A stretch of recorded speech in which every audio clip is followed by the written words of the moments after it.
अस्सलाम वालेकुम स्टूडेंट्स। आज एक इम्पॉर्टेंट चीज़ डिफ़ाइन कर रहा हूँ, बहुत सारे लोगों को ये कंफ्यूज करती है। ये है क्वेश्चन पूछने का वर्ड ऑर्डर। यानी कि अगर तो हम सवाल पूछते हैं वो तो सीधी सी बात है, हेल्पिंग वर्ब स्टार्ट में आ जाता है। Where are you going, what have you done, when will you come. आप देख रहे हैं कि are you going, where are you going कहना है, वेयर यू आर गोइंग नहीं कहना, वो पॉजिटिव नहीं कहते।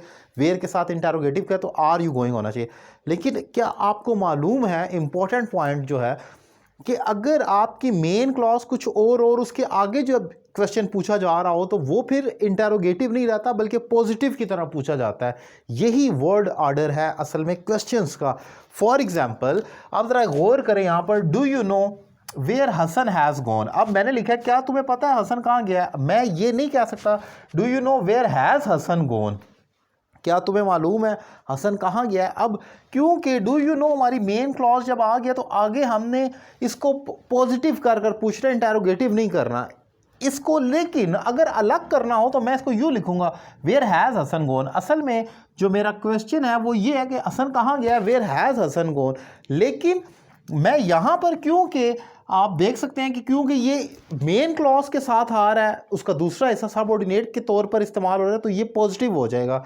इसी तरीके से एक और देखें, do you have any idea how much it will cost. क्या तुम्हें आइडिया कि इसकी कितनी कीमत होगी या कितना इस पर खर्च आएगा। How much it will cost, ये नहीं करना how much will it cost.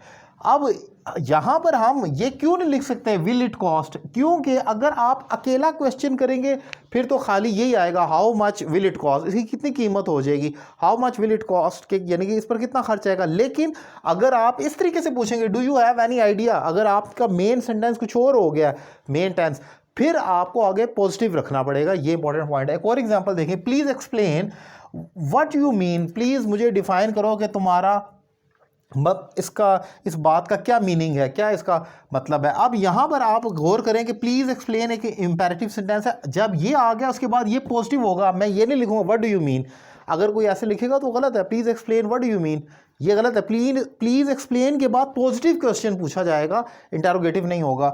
इसी तरीके से आई डोंट नो, अब ये जब आ गया आपका तो फिर अगली जो क्लॉज है व्हाट यू वांट टू से, मुझे नहीं, मैं नहीं जानता कि तुम क्या कहना चाहते हो। अब ये नहीं कहना आपने I don't know what do you want to say, आपने आई डोंट नो के बाद क्वेश्चन पुट नहीं करना। हाँ, अगर अकेला लिखा जाए तो आप कह सकते हैं what do you want to say. और एग्जांपल देखें, अब अगर मॉडल वर्ब्स हैं जैसे may I know, could I know. अब जैसे may I know where are you, where you are going, मैं ये नहीं लिख सकता may I know where are you going, ये गलत है। अगर अकेला क्वेश्चन पूछूं मैं, इसको हटाकर जस्ट इस स्टेटमेंट को देखें तो फिर मैं ये करूंगा वेयर आर यू गोइंग होगा। ये ठीक है कि वेयर के बाद हमेशा पॉजिटिव फिक्र, ऐसे ये गलत है, वेयर यू आर गोइंग ये क्वेश्चन गलत है। लेकिन अगर आपकी मेन क्लॉज कुछ डिफरेंट है और वो पॉजिटिव है या वो कोई भी है क्वेश्चन है लेकिन वो डिफरेंट है तो, और ये दूसरा हिस्से के तौर पर आ रहा है तो ये हमेशा फिर आपका पॉजिटिव होगा। व्हाट व्हेन वेयर के बाद पॉजिटिव स्टेटमेंट में आएगा।